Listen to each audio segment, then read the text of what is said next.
I read in grade 2. Today I am going to tell you about noun. Noun is the name, person, place, animal, thing. Person, girl, boy, teacher.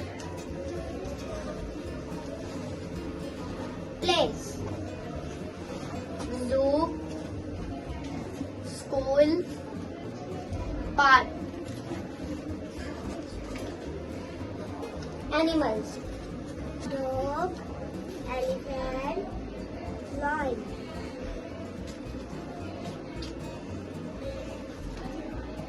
Things,